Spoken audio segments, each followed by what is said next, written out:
Direktur Jenderal Pengendalian Pencemaran dan Kerusakan Lingkungan. Pak Sigit, ini Mas Ramon Tuka lagi jalan. Mas Ramon, selamat datang.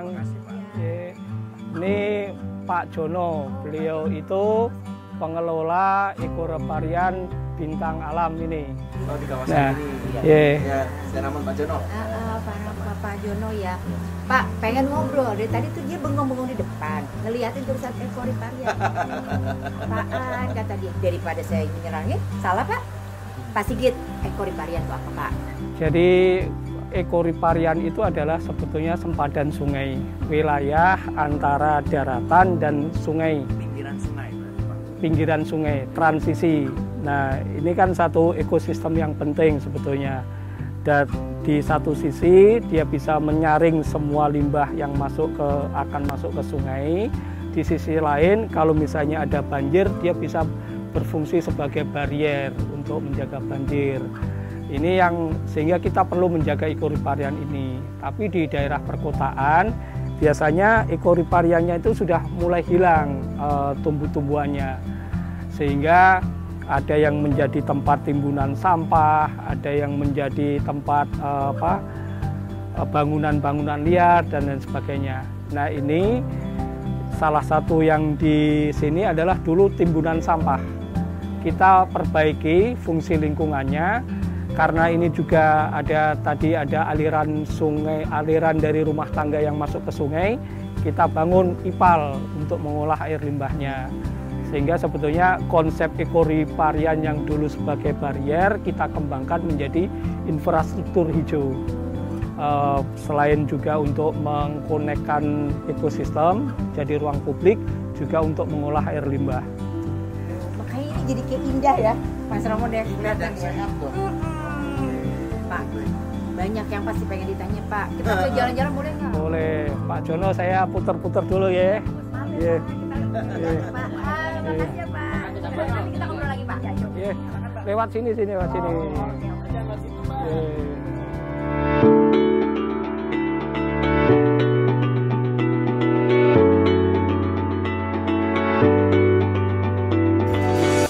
Apa ini urusannya dengan ekoreparian nih Pak?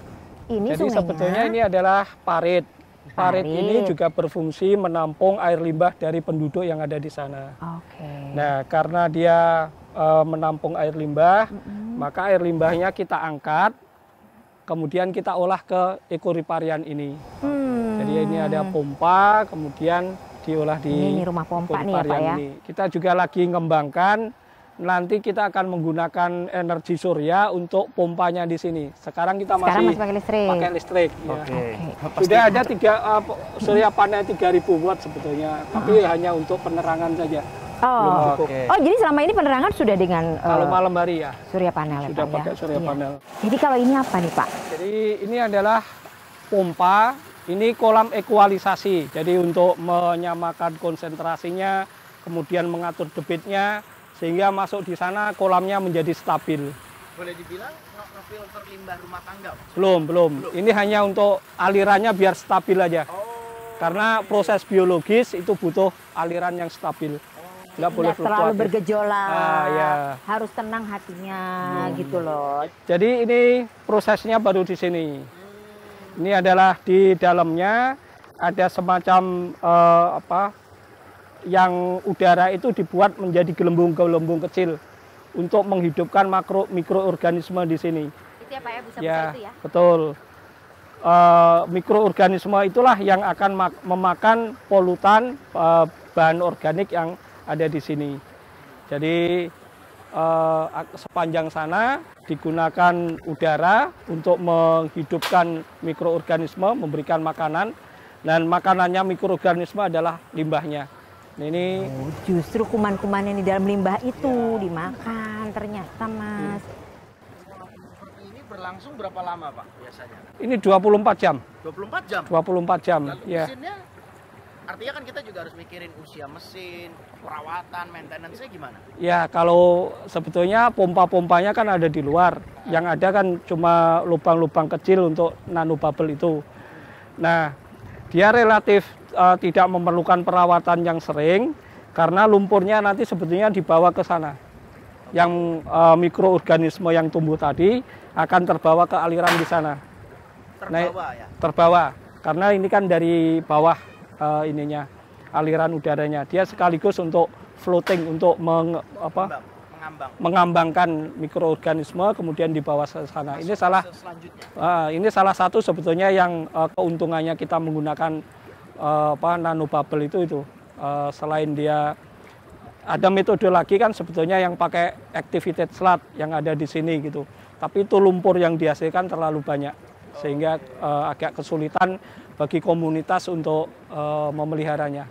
Kayak jacuzzi ya? Iya. Mau coba Mbak Nuka? Enggak, siapa loh. Saya enggak.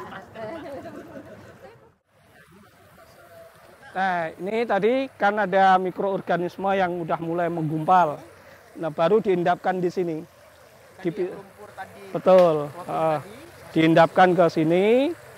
Sekaligus kita menggunakan kontrol. Ini udah bagus belum dengan menggunakan ikan-ikan ini. Jadi ikan ini bukan hiasan? Bukan. Jadi bukan hiasan sekaligus untuk kontrol. Ini beracun atau tidak gitu. Kalau dia hidup, berarti dia tidak beracun lagi gitu. Daripada kita ngambil sampel kimia setiap hari kan mahal. Kita menggunakan indikator biologis untuk ngecek. ikan bisa dimakan, Pak? Oh, bisa. Cuma dari sana kan air limbah dari kakus sama ini. Oh, malah lebih cepat gendut, Oh Pak. iya.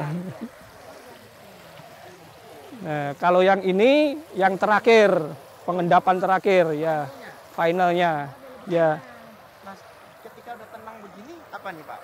Enggak, sebetulnya kalau ini kan mengendapkan dulu, lumpur-lumpurnya banyak, sehingga dia untuk keluar-keluar, biar lumpurnya juga nggak banyak di sini, maka dipisahkan menjadi dua gitu aja. Baru masuk. Baru dibuang ke sungai lagi. Oke, jadi lebih bersih. Menjadi lebih bersih, organik BOD COD-nya menjadi memenuhi baku mutu, sehingga yang di sungai besarnya kalau dibangun banyak seperti ini akan menjadi lebih bersih. Dibangun banyak seperti ini, bukan seperti ini diperbesar ya, Pak? Enggak. Dibangun banyak. Ya, karena konsepnya kalau diperbesar itu akan yang mengelola nggak komunitas lagi. Oke. Kalau kecil-kecil di banyak, yang mengelola adalah komunitas. Jadi Ya, selain memajukan ekonomi sirkular juga, betul. manfaat sosial, manfaat Ya, ekonomi, betul. ekosistemnya juga sehat ya, Pak? Betul. Ini bisa nongkrong kan di sini? Nah, kalau bayangkan, kalau di sepanjang sungai banyak yang tempat nongkrong seperti ini, sungai akan kembali menjadi pusat peradaban lagi. Bersih. Saya tuh pengen loh dari dulu ngebayangin, sungai juga menjadi salah satu alternatif moda transportasi, Pak. Oh ya, Harusnya Indonesia bisa ya, Pak ya? bisa. Cuma memang harus selain airnya bersih, airnya juga debitnya cukup. Oke. Artinya di daerah sana juga hutannya bagus, kemudian yang air hujan dipaksa masuk ke dalam tanah, nggak langsung dibuang ke sungai. Artinya, Pak, bila kayak metode seperti ini, ekoreparian ini, yang tadi Bapak utarakan, bila ada direplikasi seperti ini, maka air yang kembali lagi ke sungai tadi Tuh. lebih bersih, Lebih bersih, dan sehat. Konsumennya juga sehat juga dampaknya ya, Pak? Iya, Oke. karena sebagian besar sungai kan digunakan PDAM. Nah, Kalau sekarang itu biaya untuk ngolah air untuk air minum kita sangat mahal karena untuk BOD, COD, TSS. Tapi kalau semuanya bersih, maka sebetulnya biaya pengolahan air untuk air minum kita juga murah. Nah, itu akibatnya ke konsumen kan juga akan menjadi lebih baik lagi. Ini udah ada di berapa kota, Pak, ekoreparian ini? Kita ada di sini saja ada sekitar 4 di area Kerawang ada 3. Kita ada di Bandung, kita ada di Indramayu, kemudian kita juga ada beberapa di Danau Toba, kemudian di Danau Batur kita juga punya. Kita perlu nih kayaknya lihat juga nih, Mas Ramon, kapan-kapan. Berarti memancing aktivitas masyarakat juga ya, Pak ya? Betul. Jadi untuk mengoperasikan pompanya ini kan perlu biaya. Ya. Maka dibuatkan semacam aktivitas masyarakat untuk mendatangkan income. Oh, Nah, ini salah satunya adalah si kafe ini. tadi. Oh, Ya. tadi kita kesini. Ini Betul. dalam kondisi tutup atau gimana Pak? Kenapa? Ada yang jual Udah es teh, mau kopi? minum ya? Puasa. Nah, ini. Sabar, ini lagi ngabuburit ya. Nanti ada es teh ya Pak ya? Ada Es teh. nanti es teh manis ada, iya. Kopi gitu. Kopi. ya. Nah, itu langsung pendapatannya buat mereka tuh Pak. Betul. Di kelompok Karang Taruna. Tadi kita ngobrol juga dengan Pak Jono. Mestinya ada juga yang untuk pendapatan dari parkir. Oh, jadi memang ini kan ya Pak ya, diberdayakan masyarakat. Saling kontribusi positif ya Pak ya. Iya, Betul. makanya tadi ada Pak Jono itu. Nanti kita Iya. pengen ngobrol juga deh Pak sama Pak Jono ya Pak ya. Ya, siap. Ya, Itu beliau orang hebat gitu. Iya pasti Pak. Ibu lagi ngapain? Lagi bersihin tanaman ini. Oh, Kunyit buat kunyit. jamu, ya. Bu, sering ngerjain kayak gini. Ya. Ngobrol dulu lah ya Bu ya sebentar Oh, iya, ya Bu iya, ya. iya, Ha-ha. Apa ini Mbak tadi? Kunyit. Kunyit. Iya, kunyit ya Bu Iya, ya. iya, Ha-ha. benar. Saya juga tadi bilangnya kunyit toh Iya, Bu. iya. Iya. Bu, sering ngerjain kayak gini-gini? Ya, bener. Nggak sering? Sering. Oh, Tiap hari. emang tugas-tugas Ibu Iya. juga. Tapi Aman. dapat pendapatan dong Bu. Alhamdulillah dapat ya. Dapat ya Bu ya. Iya, iya. Banyak yang beli. Alhamdulillah Ada banyak, ya, ada ada aja. Apalagi lagi pandemi Bu. Ya, benar. Tahu nggak, Bu? Obat. Kemarin waktu di pandemi ya Mas ya, semua orang pada kehilangan kerjaan. Ibu nggak kehilangan kayaknya? Alhamdulillah. Nggak kehilangan. Pendapatan tetap masuk. Masuk. Tapi berat nggak sih Bu ngerjain kayak gini? Enggak, kalau kita dengan hati ikhlas sama itu kan sambil Oh. ibadah gitu. Jadi alhamdulillah lah. Tapi Bu, dengar-dengar tadi katanya ini dulu bekas tempat sampah ya Bu? Iya, benar. Tapi sejak jadi begini, Alhamdulillah. oh berarti ternyata Mas Ramon manfaatnya bukan cuma untuk lingkungan sehat, pendapatan, ya Alhamdulillah, pekerjaannya ada. Ada. Iya Bu, Bu silakan diterusin. Saya mau ngajak Mas Ramon Oh, nyari iya, es teh iya, manis ya Bu. iya. Makasih ya Bu. Monggo, monggo, Sehat ya. terus ya Bu. Ya, Ya Ibu, assalamualaikum.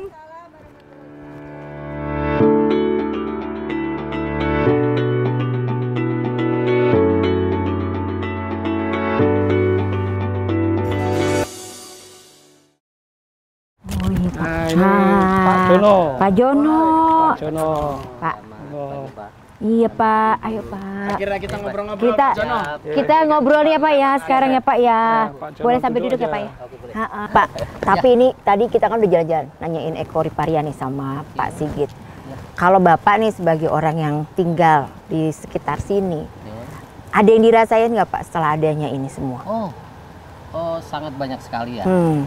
Dan ini emang buat edukasi wisata. Dengan adanya ini kita bisa, masyarakat khususnya bintang alam ya sangat senang sekali.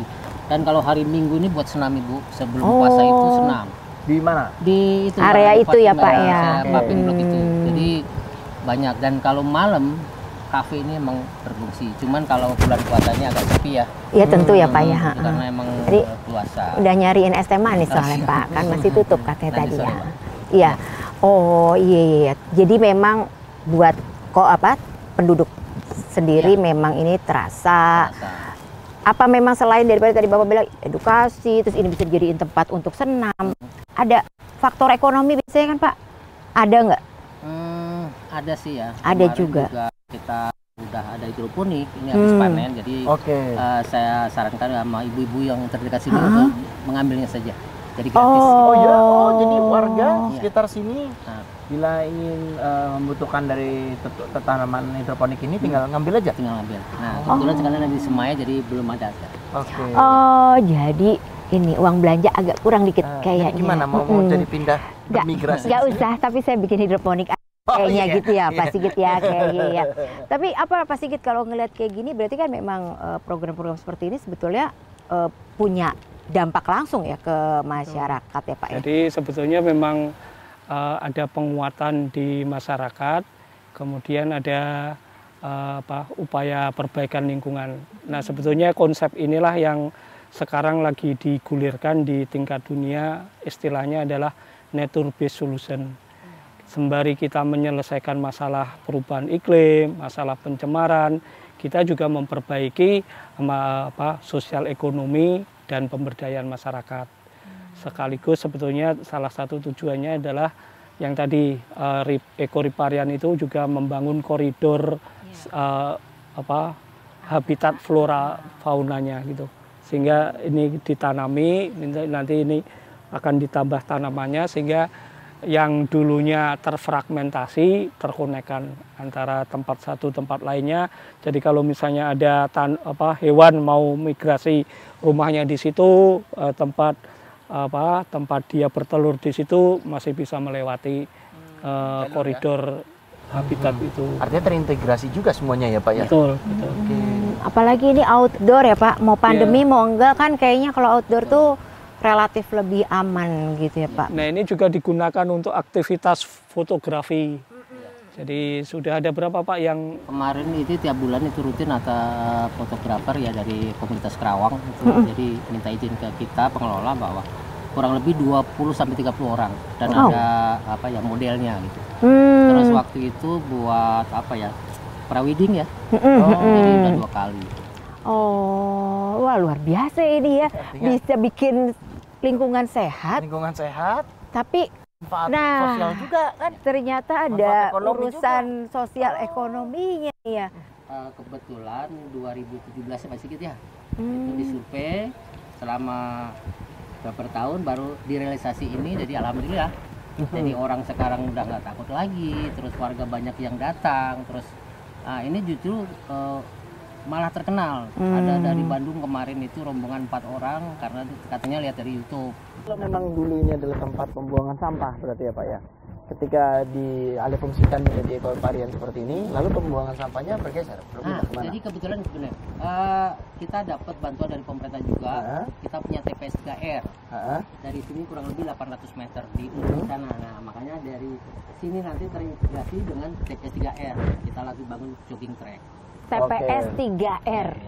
Jadi harusnya dikurangi dulu ya Pak sampahnya. 3R kan? Reduce, reuse, recycle. Jadi tempat sampah itu ada memang boleh, tapi harusnya hierarkinya begitu dulu. Dipindahkan dari dibuang di sini, kemudian dimanfaatkan di TPS. Di sana diolah. Kita dapat mesin sih ya. Kita ada 3 mesin penggiling, mesin pemotong, dan kita di bank sampah berarti juga di sana. Apa ini kompensasi gitu Pak karena sudah membuat ini kemudian dikasih itu atau begitu sudah menjadi perencanaan? Bagian dari terintegrasi dengan sini. Oh iya. Ya Pak ya. Jadi masyarakat kita juga udah mulai sadar buang sampah nggak sembarangan. Yang pasti itu tadi sih. Jadi yang tadinya lewat sini takut jadi nggak takut. Betul. Gitu loh Mas Ramon. Yang tadinya buang sampah di sini akhirnya malu buang sampah. Ya nggak mungkin lah kan buang sampah udah secantik ini tempatnya gitu ya Pak ya. Mas Ramon udah lihat-lihat keliling-keliling sini. Kira-kira lu kan paling hobi pergi nih Pak. Dia hobinya tuh jalan-jalan Pak gitu ya. Tapi memang Pak, jadi karena saya biasanya berkunjung ke Taman Nasional, saya serasa kembali ke Taman Nasional dimasuk wilayah ini. Kita berasa kembali ke alam lagi. Lalu tadi dijelaskan Pak Sigit dan Pak Jono ini mengenai agar airnya menjadi balance.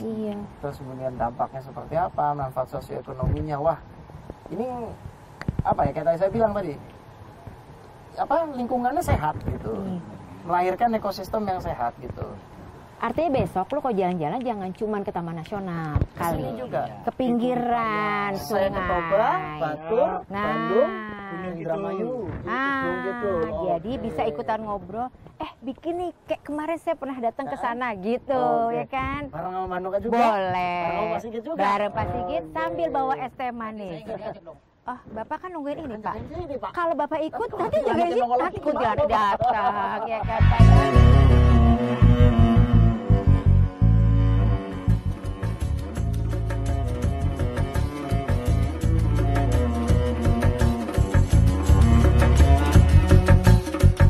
Ini kita udah mau makin sore, udah mau gelap ya Pak. Saya harus sesuai janji, saya harus ngajak Mas Ramon nyari es teh manis dulu nih Pak ya. Baik, Sobat Hijau dimanapun berada, itulah tadi kita udah ngobrol ya soal ekoriparian. Tentunya mudah-mudahan bisa menambah lagi informasi-informasi baru buat teman-teman Sobat Hijau yang ada dimanapun. Mau yang di bantaran sungai juga tinggalnya ataupun yang di perkotaan sekalipun, karena ini tuh juga sebetulnya ada di dalam kompleks perumahan. Oke, nanti kita kapan-kapan ketemu lagi, akan ngobrolin yang banyak hal lagi, tapi tentunya pastinya tetap di ngabuburit di hutan. Bye, assalamualaikum warahmatullahi wabarakatuh.